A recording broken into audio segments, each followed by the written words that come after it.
Hello everyone, this is Shankar Subro Rai Kormakar and welcome to my channel that is Reverberation Guidelines. So নিউটনের গতিসূত্রের theory oriented পার্টের এটা দ্বিতীয় video এবং এখানে আমরা দ্বিতীয় গতিসূত্রের বিশেষ কিছু তথ্য নিয়ে আলোচনা করব এবং তৃতীয় গতিসূত্র নিয়ে পড়াশোনা করব এবং এই ওরিয়েন্টেড যে টাইপের নিউমারিক্যালস তার একটা বেসিক আইডিয়া আমরা এই চ্যাপ্টারে দেখব। আমরা আগের ভিডিওতে বল সম্পর্কিত বিভিন্ন তথ্যাবলী জেনেছি। আজকে আমরা বলের শ্রেণীবিভাগ নিয়ে পড়াশোনা করব।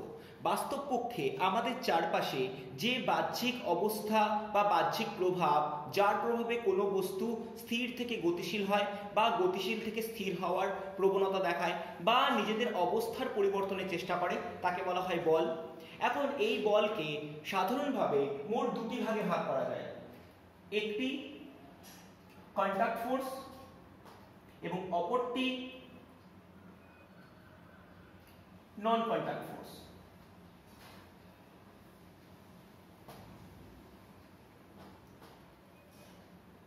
এখন যদি দেখা যায় যে দুটি বস্তুর পারস্পরিক সংযোগ আছে, এরকম ক্ষেত্রে একটি বল ক্রিয়াশীল হচ্ছে, তখন তাকে আমরা বলবো কন্টাক্ট ফোর্স। অর্থাৎ যদি দুটি বস্তুর মধ্যে একটি সংযোগ থাকে এবং সংযোগ স্থল বরাবর বল ক্রিয়াশীল হয়,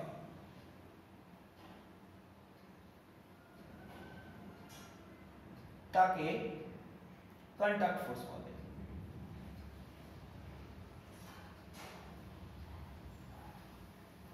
আবার নন কন্টাক্ট ফোর্সের ক্ষেত্রে এখানে কোনো বাস্তব সংযোগ নেই, কিন্তু তা সত্ত্বেও দুটি বস্তুর মধ্যে অনেক সময় বল ক্রিয়া করতে পারে। আমরা উদাহরণে আসছি, কিন্তু আগে আমরা জিনিসটা বুঝে নিই।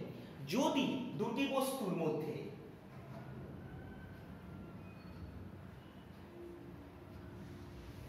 কোনরূপ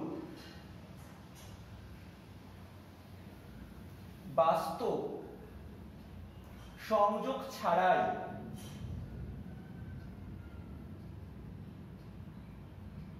বল ক্রিয়াশীল হয়,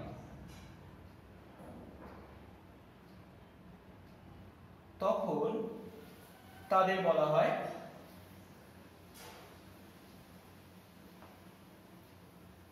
non contact force. Clear?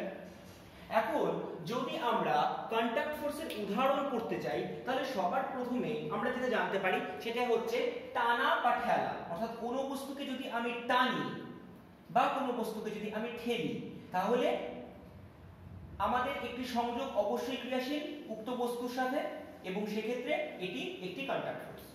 Number 2, আমরা দেখতে পারি যদি কোনো একটি বস্তুকে আমরা কোনো মেঝের উপর দিয়ে সচল করার চেষ্টা করি, তাহলে সচলতার বিপরীত অভিমুখে অবশ্যই একটি ঘর্ষণ বল কাজ করে। অর্থাৎ 2 নম্বর উদাহরণ হলো ঘর্ষণ বল। 3 নম্বর উদাহরণ হচ্ছে যদি আমি কোনো একটি বস্তুকে স্প্রিং দ্বারা ঝুলিয়ে দিই, তাহলে অবশ্যই স্প্রিং এর দ্বারাও একটি বল অনুভূত হবে। অর্থাৎ স্প্রিং এর রিস্টোরিং ফোর্স। এই নিয়ে আমরা পরে কথা বলবো এবং এটি আমাদের পরবর্তীকালেও আছে স্থিতিস্থাপকতা চ্যাপ্টারে। 4 নম্বর উদাহরণ আমরা যদি বলি, তাহলে ওজন। অর্থাৎ পৃথিবীর অভিকর্ষীয় ত্বরণের জন্য প্রত্যেকটি বস্তু নিচের দিকে একটি ওজন অনুভব করে। 5 নম্বর হলো সংঘর্ষজনিত বল।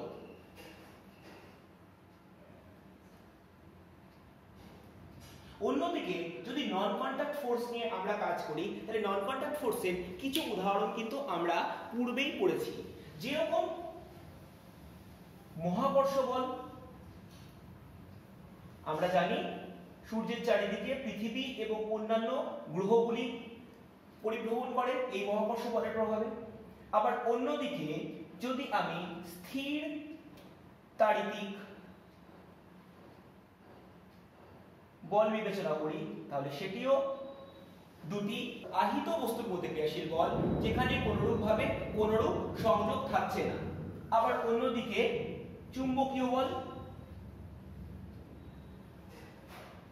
সেক্ষেত্রেও দুটি বস্তুর মধ্যে কোনরূপ কোনো সংযোগ দরকার হয় না, অর্থাৎ দুটি চুম্বকের মধ্যে হয় আকর্ষণ বা বিকর্ষণধর্মী বল কাজ করে।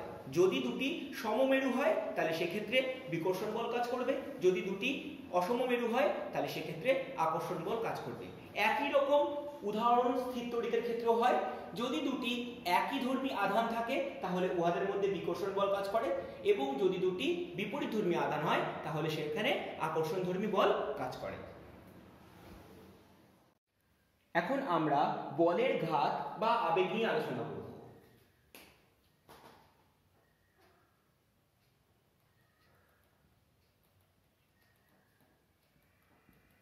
বাস্তবপক্ষে বলের ঘাত বা আবেগ কথার অর্থ হলো একটি নির্দিষ্ট মানের বল কোনো একটি বস্তুর ওপর একটি নির্দিষ্ট সময় ধরে ক্রিয়াশীল হলে উক্ত বলের মান এবং ক্রিয়াশীল সময়ের গুণফল। অর্থাৎ একটি বস্তুর ওপর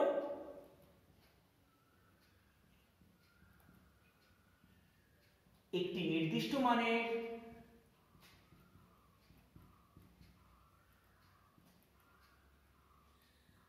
বল একটি নির্দিষ্ট সময় ধরে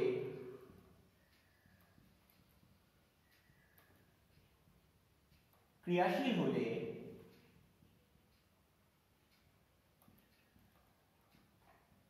উক্ত বলের মান ও ক্রিয়াশীল সময়ের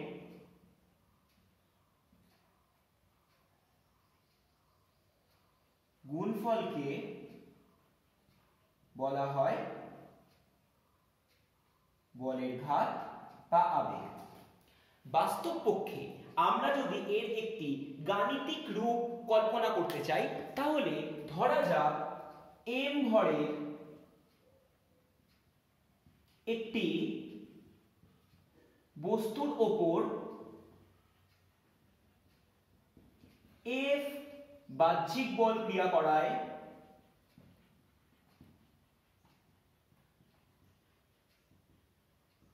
t সময়ে তার প্রাথমিক বেগ u থেকে পরিবর্তিত হয়ে v হয়। অর্থাৎ বাহ্যিক বল যা প্রয়োগ করা হয়েছে ফলে বস্তুর অবস্থার পরিবর্তন হয়েছে, অর্থাৎ বস্তুটি যে বেগে যাচ্ছিল সেই বেগ পরিবর্তিত হয়েছে। এখন যদি আমরা প্রাথমিক ভরবেগ ভাবি তাহলে তার মান হবে m * u, আর অন্তিম ভরবেগ ভাবি তাহলে তার মান হবে m * v। এখন নিউটনের দ্বিতীয় গতিসূত্র অনুযায়ী আমরা জানি বাহ্যিক বল যা বস্তুর উপর ক্রিয়াশীল তা বাস্তবপক্ষে mv - mu/t।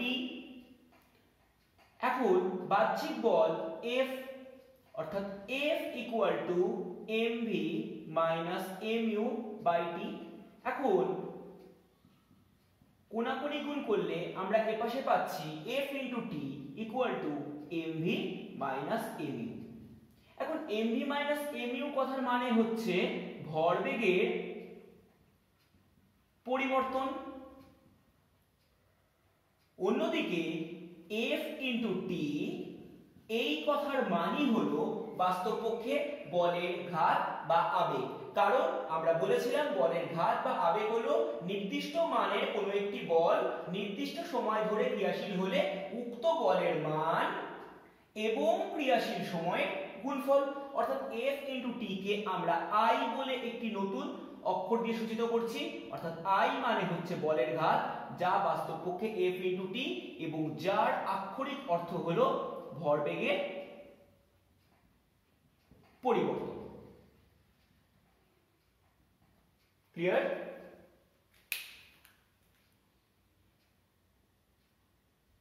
এখন কোনো একটি পরিবর্তনশীল বলের জন্য যদি আমরা বলের ঘাত বার করতে চাই তাহলে আমাদের হিসেবটি একটু কমপ্লিকেটেড হবে। অর্থাৎ আমরা বার করছি পরিবর্তনশীল বলের জন্য বলের ঘাত,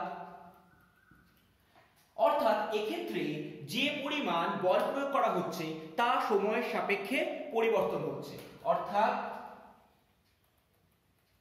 ক্রিয়াশীল বল সময়ের সাপেক্ষে পরিবর্তনশীল। অর্থাৎ আমরা বলতে পারি যে এফ বল ক্রিয়াশীল হচ্ছে কোনো বস্তুর উপরে, তা বাস্তব পক্ষে সময়ের একটি ফাংশন মাত্র। এখন আমরা যদি ধরি অত্যন্ত ক্ষুদ্র একটা সময়ের অবকাশ যার মান কিনা ডিটি, অর্থাৎ খুব ক্ষুদ্র সময়ের অবকাশ, অর্থাৎ ডিটি তে ক্রিয়াশীল বল যার মান কিনা এফ। এখন যেহেতু সময়ের অবকাশটা অত্যন্ত ক্ষুদ্র, তাহলে আমরা বলতে পারি ওই ক্ষুদ্র সময় প্রযুক্ত বল অবশ্যই একটি ধ্রুবীয় রাশি। অর্থাৎ আমরা যদি ওইটুকু তাৎক্ষণিক মুহূর্তের জন্য বলের ঘাত বার করতে চাই, অর্থাৎ ওই ক্ষুদ্র মুহূর্তে বলের ঘাত,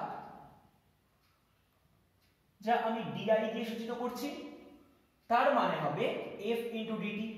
এখন আমরা জানি ইন্টিগ্রেশন করার অর্থ হলো একটি বিপুল পথে অত্যন্ত ছোট ছোট অংশগুলিকে পরপর পরপর পরপর পরপর যোগ করে করা।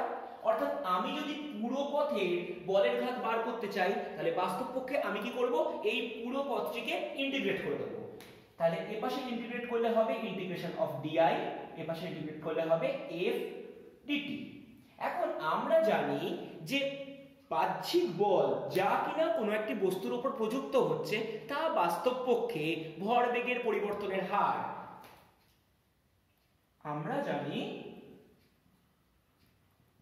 F equal to dp dt, যেখানে P মানে ভরবেগ, যা আমরা আগের ভিডিওতেই দেখেছি। অর্থাৎ আমরা যদি এটা করি তাহলে আমাদের আসবে ইন্টিগ্রেশন অফ ডিআই, এখানে integration of dp dt dot dt. অর্থাৎ এই ডিটি ক্যান্সেল আউট হয়ে যাবে, অর্থাৎ এখান থেকে I সমান সমান হয়ে যাবে ইন্টিগ্রেশন অফ ডিপি। এখন ইন্টিগ্রেশন অফ ডিপি অর্থাৎ ইনস্ট্যান্টেনিয়াস মোমেন্টে ভরবেগ তার ইন্টিগ্রেশন, অর্থাৎ আমরা এটাকে লিখতে পারি ডি অফ এমভি, যার লোয়ার লিমিট কাজ করবে ইউ অর্থাৎ প্রাথমিক বেগ ইউ এবং আপার লিমিট কাজ করবে ভি অর্থাৎ অন্তিম বেগ কিনা ভি। ক্লিয়ার? এখন যদি এই পুরো পথটিকে ইন্টিগ্রেট করা হয় তাহলে ভর অবশ্যই ধ্রুবক, কারণ আমরা ধরে নিচ্ছি এরকম সংস্থা যার ক্ষেত্রে ভরটি কখনো পরিবর্তন হচ্ছে না। তাহলে ভর বাইরে বেরিয়ে আসবে, ভেতরে ইন্টিগ্রেশন করে থাকবে শুধু ডিভির লিমিট রান আপ করবে লোয়ার লিমিট ইউ থেকে আপার লিমিট ভি অবধি। তাহলে আমরা ইন্টিগ্রেট করলে পাবো m into v minus u, যে কথার আক্ষরিক অর্থ হলো mv মাইনাস mu, অর্থাৎ অন্তিম ভরবেগ বিয়োগ প্রাথমিক ভরবেগ, যে কথার মানে হলো ভরবেগের পরিবর্তন। অর্থাৎ যা আমরা আগের বার গাণিতিকভাবে প্রমাণ করেছিলাম যে বলের ঘাত কথার মানে ভরবেগের পরিবর্তন, দেখা যাচ্ছে পরিবর্তনশীল বলের ক্ষেত্রেও বলের ঘাত কথার অর্থ ভরবেগের পরিবর্তন। এখন বলের ঘাতে যদি আমরা একক বার করতে চাই তাহলে এসআই এককের ক্ষেত্রে আমরা লিখতে পারবো নিউটন ইনটু সেকেন্ড, যেহেতু আমরা লিখেছিলাম F ইনটু T মানে বলের ঘাত, that is going to be defined by I। আবার অন্যদিকে যদি আমরা সিজিএস একক বার করি সেক্ষেত্রে আমরা এটাকে লিখব ডাইন ইনটু সেকেন্ড। ক্লিয়ার? এখন যদি আমরা এর মাত্রা বিয়োজন করি, অর্থাৎ মাত্রা জানতে চাইলে আমরা কি লিখব? I equal to F into t, যেখানে F মানে বল, বল মানে ml t to the power -2 আর t মানে সময়, দ্যাট ইজ শুধু t, তাহলে হয়ে যাবে ml t to the power -1। Clear? ইহাই হলো বলের ঘাতের মাত্রা।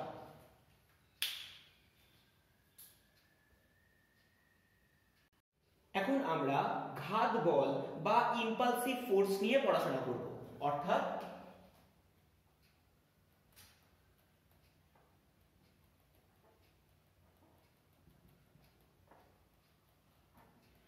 ধরা যাক একটি বৃহৎ মানের বল কোনো একটি বস্তুর ওপর অত্যন্ত কম সময়ের জন্য কাজ করে, তার ফলে এই পরিমাণ বলকে বলা হয় ঘাত বল। অর্থাৎ একটি বৃহৎ মানের বল কোনো একটি বস্তুর ওপর অত্যন্ত কম সময়ের জন্য ক্রিয়াশীল হলে তাকে বলে ঘাত বল। ক্লিয়ার? আমরা যদি ঘাত বলের উদাহরণ দেখি তাহলে আমরা জানি যখন কোনো ফুটবলার দূর থেকে কোনো কিক মারে তখন অত্যন্ত কম সময়ের জন্য বিপুল পরিমাণ একটি বল ফুটবলে প্রয়োগ করে এবং তার ফলে ফুটবলটি অত্যন্ত দ্রুতগামীতে গোলের দিকে যাত্রা শুরু করে।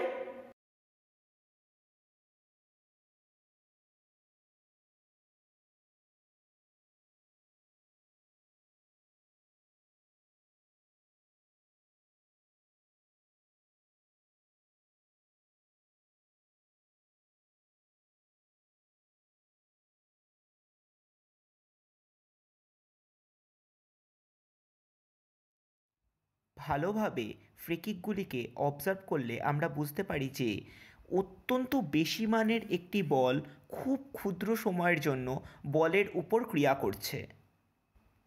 এই জাতীয় বলগুলি হলো ঘাত বলের প্রকৃত উদাহরণ। এখন যদি আমরা ঘাত বল ও বলের ঘাতের মধ্যে পার্থক্য বুঝতে চাই তাহলে বুঝতে হবে যে বৃহৎ মানের ক্ষণস্থায়ী বলই হলো ঘাত বল, কিন্তু কোনো বস্তুর ওপর একটি নির্দিষ্ট মানের বল দীর্ঘ সময় ধরে যদি ক্রিয়াশীল থাকে তবে আমরা তাকে বলবো বলের ঘাত বা আবেগ।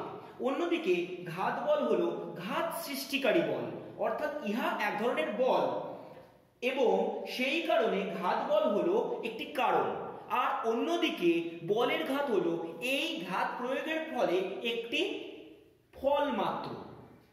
ক্লিয়ার? আবার ঘাত বল বাস্তবপক্ষে যেহেতু বল, যদি আমরা এর মাত্রা বিয়োজন করতে চাই তাহলে এর মাত্রা বলের মাত্রার সাথে একদম সমান হবে, অর্থাৎ এর মাত্রা হবে ml t to the power -2। আর একটু আগে আমরা দেখেছিলাম বলের ঘাতের মাত্রা ছিল ml t to the power -1। Clear?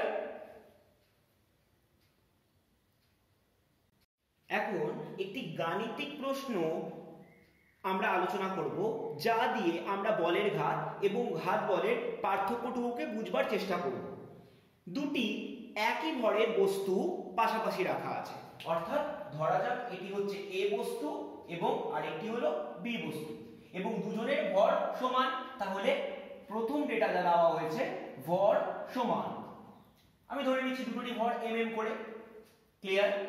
এখন এই দুটি বস্তুর উপর একটিতে F স্থির মানের বল দেওয়া হলো, অর্থাৎ এর উপরে আমি F বল দিলাম, আর দ্বিতীয় বস্তুর উপরে I একটি ঘাত বল দেওয়া হলো, অর্থাৎ এর উপরে যেটি দেওয়া হলো সেটি হচ্ছে I ঘাত। এখন প্রমাণ করতে হবে যে যদি দুটি বস্তু পাশাপাশি একটি নির্দিষ্ট বিন্দুতে গিয়ে দেখা করে তাহলে সেই টাইমটুকু হবে t = 2i/f, অর্থাৎ টি ইকুয়াল টু 2I/f সময় পর উহারা মিলিত হবে। এখন অঙ্কটা করবার জন্য আমরা সবার ফার্স্টে দুটি বস্তুর একটি ভর কল্পনা করেছি, অর্থাৎ দুটি বস্তুর ভরই আমি ধরেছি m। এখন প্রথম বস্তুতে যেহেতু স্থির মানের বল দেওয়া হয়েছে, তাহলে আমরা ধরতে পারি প্রথম বস্তুর মধ্যে উৎপন্ন ত্বরণ অবশ্যই a ইকুয়াল টু বল বাই ভর হবে, অর্থাৎ আমরা লিখতে পারি F/m হলো প্রথম বস্তুর মধ্যে উৎপন্ন ত্বরণের মান। এখন এই ত্বরণ নিয়ে প্রথম বস্তুটি মোট পথ যায় t সময় ধরে, অর্থাৎ এই ত্বরণে যার মান কিনা F/m তা নিয়ে স্থিরাবস্থা থেকে প্রথম বস্তু যাত্রা করে t সময়, ফলে অতিক্রান্ত পথ হয় S1 equal to half a t square। এখন হাফ মানে হাফ, a মানে F/m আর t স্কয়ার মানে t স্কয়ার। অন্যদিকে দ্বিতীয় বস্তুর ওপর আমরা শুধুমাত্র একটি ঘাত বল প্রয়োগ করেছি। এখন ঘাত বল প্রয়োগ করার ফলে আমরা জানি ঘাত সমান সমান ভরবেগের পরিবর্তন, অর্থাৎ আমি লিখতে পারি I সমান সমান m into v minus u. কিন্তু প্রাথমিক অবস্থায় দুটি কণাই স্থিরাবস্থায় ছিল, এখন তাহলে দ্বিতীয় বস্তুর প্রাথমিক বেগ অবশ্যই শূন্য হবে। তাহলে আমি বলতে পারি I সমান সমান m ইন্টু v, অর্থাৎ আমরা লিখতে পারি v সমান সমান I/m। এখন এই বেগ নিয়ে দ্বিতীয় কণাটিও t সময় যাত্রা করেছে,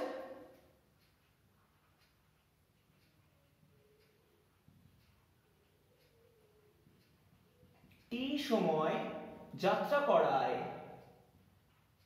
দ্বিতীয় কণা মোট পথ অতিক্রম করে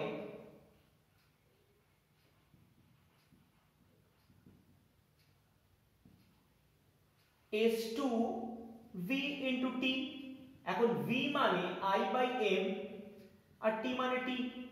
এখন যদি উহারা মিলিত হয় তাহলে আমরা নির্দ্বিধায় বলতে পারি যে S1 আর S2 এর মান অবশ্যই সমান হবে, অর্থাৎ আমরা বলতে পারি S1 সমান সমান S2, অর্থাৎ এখান থেকে আমি পাবো half of F/m t square that must be equal with I/m into t।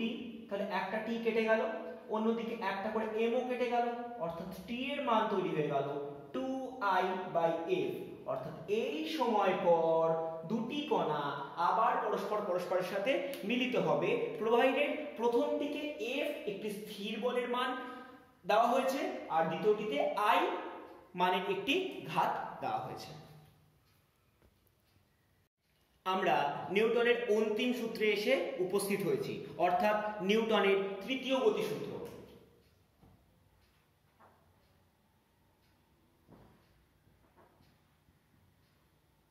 এই সূত্রের মূল প্রতিপাদ্য বিষয় হলো প্রত্যেক ক্রিয়ার সমান ও বিপরীত প্রতিক্রিয়া আছে।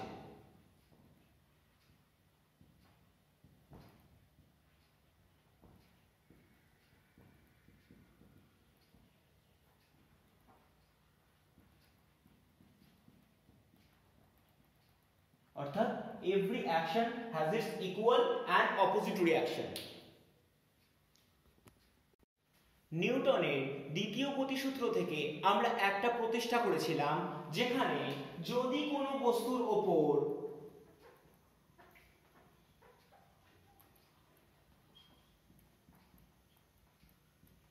বাহ্যিক বল এক্সটার্নাল শূন্য হয় তাহলে বস্তুটির প্রাথমিক বেগ এবং অন্তিম বেগ অবশ্যই সমান হবে। তখন বস্তুর প্রাথমিক বেগ ইউ অবশ্যই অন্তিম বেগ ভি এর সাথে সমান হবে। এখন আমি যদি দুপাশে m দিয়ে অর্থাৎ বস্তুর ভর দিয়ে গুণ করে ফেলি তাহলে আমরা পাবো mu ইকুয়াল টু mv। অর্থাৎ আমরা বলতে পারি যে বাহ্যিক বল Fex শূন্য হলে বস্তুর প্রাথমিক ভরবেগ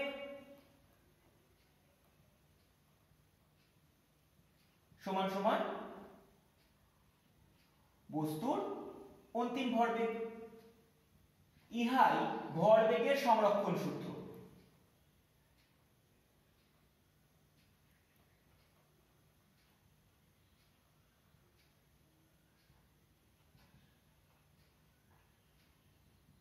অর্থাৎ বাইরে থেকে বল প্রযুক্ত না হলে স্থির বস্তু চিরকাল স্থির এবং গতিশীল বস্তু চিরকাল সমবেগে সরলরেখা বরাবর চলবে। এটি ছিল নিউটনের প্রথম সূত্র এবং যা আমরা দ্বিতীয় গতিসূত্র থেকে প্রমাণ করেছি। এখন দ্বিতীয় গতিসূত্র থেকে আমরা অন্তিম পর্যায়ে প্রমাণ করলাম যদি কোনো বস্তুর ওপর বাহ্যিক বল ক্রিয়াশীল না হয় তাহলে তার প্রাথমিক ভরবেগ যা থাকবে অন্তিম ভরবেগও সমান থাকবে। এবং আমরা আগের ভিডিওতেই বলেছিলাম যে এই নিউটনের দ্বিতীয় গতিসূত্র বেসিক্যালি একটা ব্রিজ।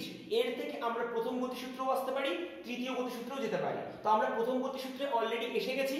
এখন আমরা এই দ্বিতীয় গতিসূত্র থেকে আমরা নিউটনের তৃতীয় গতিসূত্রতে প্রমাণ করব। অর্থাৎ আমরা প্রমাণ করব যে এই তিনটে গতিসূত্রই একটি নির্দিষ্ট চেনে বাঁধা। এখন আমরা বিচ্ছিন্ন সংস্থা বা আইসোলেটেড সিস্টেম সম্পর্কে একটু কথা বলবো। আইসোলেটেড সিস্টেম মানে হলো এরকম একটি সংস্থা যার উপর বাহ্যিকভাবে কোনো বাধা বা কোনরূপ কোনো বল ক্রিয়াশীল নয়। অর্থাৎ এটি সম্পূর্ণরূপে একটি স্বয়ংক্রিয় সংস্থা যা আলাদাভাবে সমগ্র বিশ্বের থেকে বিচ্ছিন্ন হয়ে আছে। ক্লিয়ার? এখন আমরা নিউটনের দ্বিতীয় গতিসূত্র থেকে তৃতীয় গতিসূত্রটি প্রতিষ্ঠা করব এবং এই প্রতিষ্ঠা করবার জন্য আমরা একটি বিচ্ছিন্ন সংস্থার অবতারণা করব। অর্থাৎ বিচ্ছিন্ন সংস্থা হলো সেই সংস্থা যেখানে কোনরূপ বাহ্যিক বল বা বাহ্যিক বাধা নেই। আমরা ধরে নিচ্ছি বিচ্ছিন্ন কোনো এক সংস্থায়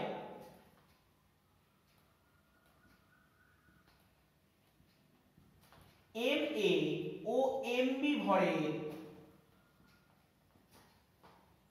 দুটি বস্তু আছে। এখন MA ভরের বস্তুর প্রাথমিক বেগ UA ও MB ভরের বস্তুর প্রাথমিক বেগ UB। অর্থাৎ আমরা যদি ছবিটা কল্পনা করি তাহলে যা দেখতে লাগবে তা অনেকটি এভাবে বলা যেতে পারে। অর্থাৎ আমি ধরে নিচ্ছি প্রাথমিক ক্ষেত্রে MA ভরের বস্তুটি এই দিকে যাত্রা করছে যার প্রাথমিক বেগ UA এবং MB ভরের বস্তুটি প্রাথমিক ক্ষেত্রে এই দিকে যাত্রা করছে যার বেগ UB। ভালোভাবে দেখলে আমরা যে জিনিসটা নিয়ে মেইনলি কথা বলবো সেটা হচ্ছে এখানে কিন্তু আমাদের অভিমুখগুলোকে খুব ভালোভাবে পর্যবেক্ষণ করতে হবে। এখন ধরা যাক হেড অন কলিশন হলো।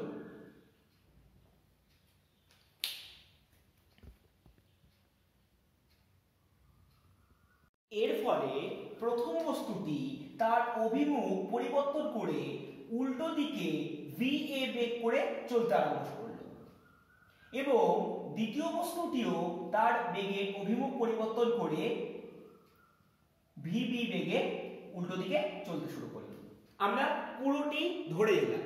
এখন আমরা আমাদের অক্ষ অনুসারে যদি এইভাবে একটি অক্ষ কল্পনা করি এবং এই অক্ষকে যদি প্লাস দিয়ে চিহ্নিত করি তাহলে এই অক্ষটি অবশ্যই মাইনাস চিহ্ন দ্বারা সূচিত হবে। আবার বলার অর্থ এটি যে এবার আমরা ভরবেগ নিয়ে কাজ করব। অর্থাৎ আমরা যদি ধরি যে প্রথম বস্তু প্রাথমিক ভরবেগ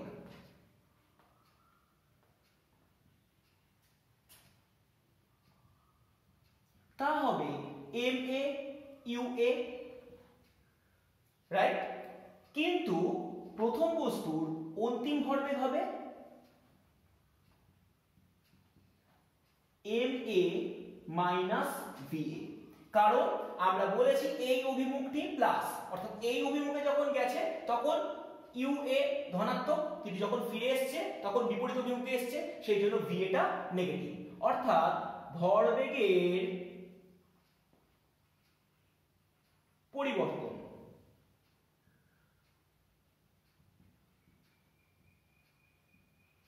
যা বাস্তব পক্ষে সূচিত হচ্ছে ডিপিএ দিয়ে, প্রথম বস্তুর ভরবেগের পরিবর্তন। অর্থাৎ আমরা এটি লিখতে পারি m a minus v a minus m a u a, right? আবার দ্বিতীয় বস্তুর প্রাথমিক ভরবেগ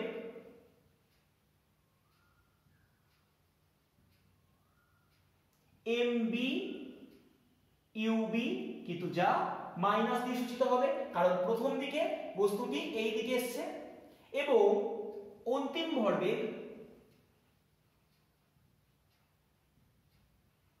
এমবি ফিবি, কারণ ধনাত্মক দিকে ফিরে গেছে। অর্থাৎ দ্বিতীয় বস্তুর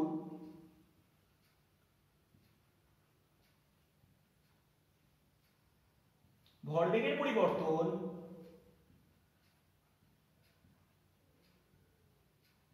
ডি অফ পিবি, পিবি হলো দ্বিতীয় বস্তুর ভরবেগ এবং ডিপিবি হলো দ্বিতীয় বস্তুর ভরবেগের পরিবর্তন, যা হবে উহার অন্তিম ভরবেগ বিয়োগ উহার প্রাথমিক ভরবেগ,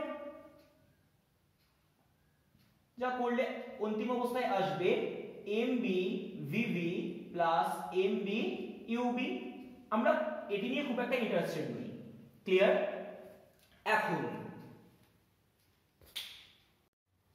এখন একটু আগে আমরা বলেছিলাম যে এই সমগ্র ঘটনাটি সংঘটিত হয়েছে একটি বিচ্ছিন্ন সংস্থায়। এখন একটি বিচ্ছিন্ন সংস্থা কথার অর্থ হলো যাতে কোনো রূপ বাহ্যিক বল উপস্থিত নেই, অর্থাৎ বাহ্যিক বল অনুপস্থিত, এবং বাহ্যিক বল অনুপস্থিত হওয়ায় এফ এর মান সর্বদা শূন্য বলে বিবেচিত হবে।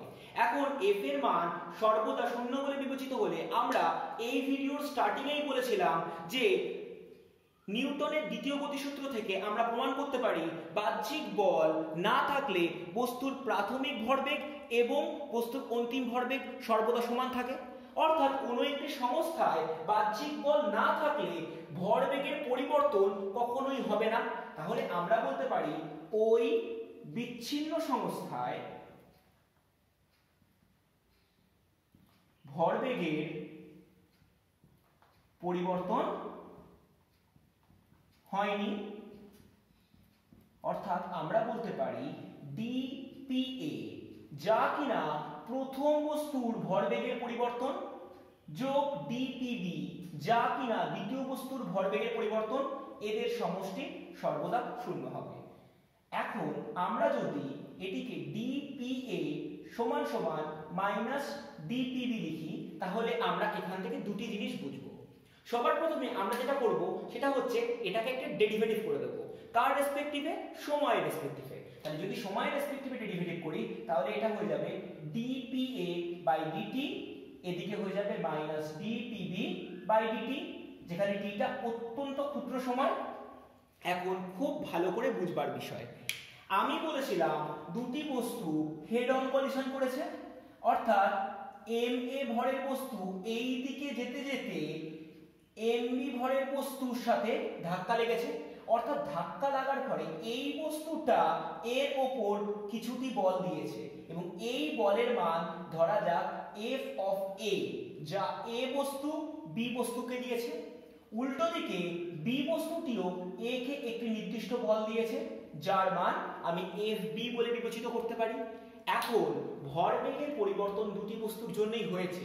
অর্থাৎ আমি যদি বলে দেই প্রথম বস্তুর ভরবেগের পরিবর্তনের হার যা কিনা সূচিত হয় এফ এ দ্বারা, এবং তা ডিট্টো ইকুয়াল দ্বিতীয় বস্তুর ভরবেগের পরিবর্তনের হারের সাথে কিন্তু একটি ঋণাত্মক চিহ্ন যুক্ত, অর্থাৎ মাইনাস এফবি। অর্থাৎ এটিই প্রমাণিত হলো প্রত্যেক ক্রিয়ার সমান এবং বিপরীতমুখী প্রতিক্রিয়া আছে। অর্থাৎ এই মাইনাস কথাটি বেসিক্যালি সূচিত করে অভিমুখকে। নিউটনের তৃতীয় গতিসূত্রের দৃষ্টান্ত আমাদের দৈনন্দিন জীবনে ওতপ্রোতভাবে জড়িয়ে আছে। যখন কোনো একটি ক্রিকেট বলকে ব্যাট দ্বারা আঘাত করে বাউন্ডারি অভিমুখে পাঠানো হয়, তখন বলটি অবশ্যই একটি উচ্চ বেগে গতিশীল হয়, কিন্তু বলটির দ্বারা ব্যাটে একটি বিপরীতমুখী প্রতিক্রিয়া বলও উপলব্ধ হয়। আবার একইভাবে যখন কোনো একজন আরোহী নৌকো থেকে লাফ দিয়ে তীরে পৌঁছায়, তখন নৌকোটি পেছনের দিকে সরে যায়। তার কারণ আরোহী যখন লাফাচ্ছিল তখন আরোহী নৌকোর ওপর একটি বল প্রয়োগ করে এবং বল প্রয়োগ করার ফলে নৌকোটি তার উপর একটি বিপরীতমুখী প্রতিক্রিয়া বল দেয়। এই বিপরীতমুখী প্রতিক্রিয়া বলটির জন্যই আরোহীটি লাফিয়ে পারে পৌঁছতে পারে, কিন্তু নৌকোটি পিছনের দিকে সরে যায়। এই একই কাজ হয় আমাদের হাঁটার ক্ষেত্রে। অর্থাৎ ভেক্টর বিভাজনের এই বিশেষ নীতিটি আমরা একটু ভালোভাবে বোঝার চেষ্টা করি। ধরা যাক আমার পায়ের পাতাটি এইভাবে আমরা ভূমিতে ফেললাম, অর্থাৎ আমরা যখন হাঁটছি তখন আমরা এই দিকে একটি বল প্রয়োগ করলাম এবং আমাদের অবশ্যই এটি ভূমি, অর্থাৎ এটি অনুভূমিক রেখা। এখন আমি যদি পায়ের পাতা দিয়ে এই বরাবর একটি বল প্রয়োগ করি যা প্রযুক্ত বল, তাহলে আমরা জানি প্রত্যেক ক্রিয়ার সমান এবং বিপরীতমুখী প্রতিক্রিয়া আছে। ফলত এই ভূমির এই অংশটি আমাদের উপর একটি লম্ব প্রতিক্রিয়া দেবে, যা এন দিয়ে লেখা হলো, এবং এর ফুল ফর্ম হচ্ছে নরমাল রিঅ্যাকশনাল ফোর্স, আর দিয়েও অনেকে লেখে রিঅ্যাকশন ফোর্স বলে। এখন এই বলটির মোট দুটি উপাংশ থাকে। ধরা যাক আমরা যদি ভূমির সাথে এই কোণটিকে থিটা ধরে ফেলি, তাহলে এর দুটি উপাংশ, একটি হচ্ছে এন কস থিটা এবং উপরের উপাংশটি এন সাইন থিটা। বাস্তবপক্ষে এই এন কস থিটা লম্ব প্রতিক্রিয়ার এই বিশেষ অংশটি আমাদেরকে এগিয়ে নিয়ে যায়, আর এই এন সাইন থিটা উপাংশটি আমাদের ওজনকে হ্রাস করে। ফলে ওজনকে হ্রাস করার ফলে আমাদের ঘর্ষণ বলের মান অপেক্ষাকৃত কমে যায়, যা পরবর্তীকালে আমরা বিশেষভাবে আলোচনা করব। যদিও আমরা গাণিতিক প্রশ্নাবলী পরের ভিডিও থেকে ডিটেলসে আলোচনা করব, তবুও আলোচনার সুবিধার্থে আমি দুটি অঙ্ককে আলোচনা করে দিচ্ছি। নাম্বার 1, ধরা যাক একটি m ইকুয়াল টু 500 গ্রাম ভরের বস্তু কোনো একটি ব্যাটের উদ্দেশ্যে প্রাথমিক বেগ 200 মিটার পার সেকেন্ড বেগে ছুটে আসছে। এখন ব্যাট দ্বারা বলটিকে আঘাত করে t ইকুয়াল টু 0.1 সেকেন্ডে v equal to 100 metre per second বেগে বিপরীত অভিমুখে ঠেলা হলে বল দ্বারা ব্যাটে কত বল প্রযুক্ত হবে?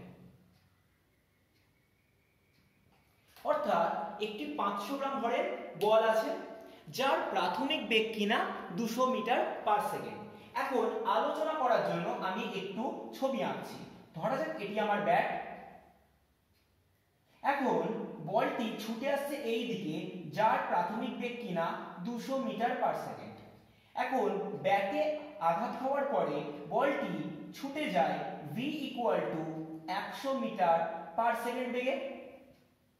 এখন অন্তিম বেগের অভিমুখ যদি প্লাস হয়, তাহলে মনে রাখতে হবে প্রাথমিক বেগের অভিমুখ অবশ্যই মাইনাস হবে, কারণ আমরা বলটিকে মারার পরে তা বিপরীত অভিমুখে যাত্রা করেছে।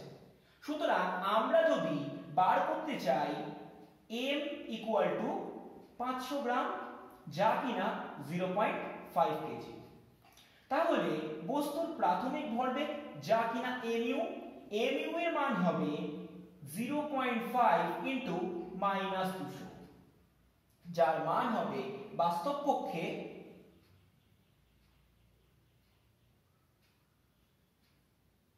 -100 কেজি মিটার পার সেকেন্ড। অন্যদিকে অন্তিম ভরবেগ হবে mv, যেটা কিনা 0.5 ইন্টু 100, যার মান হবে 50 কেজি মিটার পার সেকেন্ড। এখন ভরবেগের পরিবর্তন আমরা জানি mv মাইনাস mu, যার মান হবে 50 minus -100 KG metre per second, অর্থাৎ 150 কেজি মিটার পার সেকেন্ড। এখন কোনো একটি বল দ্বারা ব্যাটের উপর প্রযুক্ত বলের মান অবশ্যই হবে বল ইকুয়াল টু ভরবেগের পরিবর্তনের হার, অর্থাৎ আমরা লিখতে পারি dp dt, এবং আমরা জানি এই পুরো কথার মানে dp, যা কিনা ভরবেগের পরিবর্তন ছিল। অর্থাৎ আমরা যদি এটিকে গণনা করি, অর্থাৎ আমরা পাবো 150 বাই 0.1 এত নিউটন, অর্থাৎ এর মান হবে 1500 নিউটন। অর্থাৎ আমাদের এক্ষেত্রে অভিমুখ বিচার করাটি সবচেয়ে বেশি গুরুত্বপূর্ণ। Last numerical problem of the day, যেটা হচ্ছে আমরা ধরে নিচ্ছি একটি বলের মান 5 i cap plus 10 j cap Newton. একটি m ইকুয়াল টু 5 কেজি ভরের বস্তুর ওপর উহা t ইকুয়াল টু 3 সেকেন্ড ধরে ক্রিয়াশীল। বস্তুটি প্রাথমিক অবস্থায়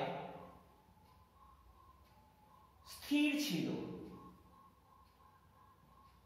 অর্থাৎ বস্তুটির প্রাথমিক বেগ u ইকুয়াল টু 0। আমাকে বার করতে হবে অন্তিম বেগ v কত। এখন মনে করে দেখতে হবে, আমরা আগের ভিডিওতে একটা কথা বলেছিলাম যে যখনই বলটি একাধিক অভিমুখে কাজ করবে তখন আমরা বলটির বিভিন্ন উপাংশ ভেঙে নেব।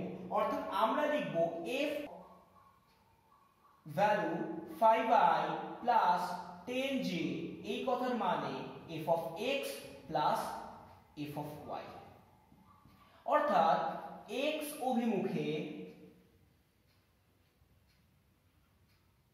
বলের মান fx, যা কিনা 5 নিউটন, অর্থাৎ ত্বরণ হবে fx বাই m, অর্থাৎ 5 by 5 metre per second square, that is 1 metre per second square. আবার y অভিমুখে বলের মান যা f of y, অর্থাৎ 10 নিউটন, ফলে ত্বরণ হবে f of y by m, যা কিনা 10 by 5 metre per second square, যেটা কিনা 2 মিটার পার সেকেন্ড স্কয়ার। অর্থাৎ আমরা যদি x অক্ষে 3 সেকেন্ড পর বের করি, তার মান হবে v of x equal to ux plus axt। এখন ux 0 হওয়ায় এবং ax 1 হওয়ায় আর t equal to 3, অর্থাৎ ইহা হবে 3। অন্যদিকে y অক্ষে যদি আমরা বেগ 3 সেকেন্ড পরে ধরে নিই vy হবে, তাহলে এর মান হবে vy equal to uy plus ay into t, যেখানে ay মানে y অক্ষ বরাবর ত্বরণ। তাহলে এক্ষেত্রে প্রাথমিক বেগ আবার 0, অর্থাৎ 2 গুণ 3 অর্থাৎ 6 হবে। অর্থাৎ 3 সেকেন্ড পর কণা বেগ হবে v সমান সমান vx প্লাস vy, যা কিনা আমরা লিখতে পারবো 3i প্লাস 6j হিসেবে, এবং যার মডুলাস ভ্যালু হবে root over of 3 square plus 6 square, অর্থাৎ রুট অফ 9 প্লাস 36, যার ভ্যালু হবে root of 45 metre per second. Clear?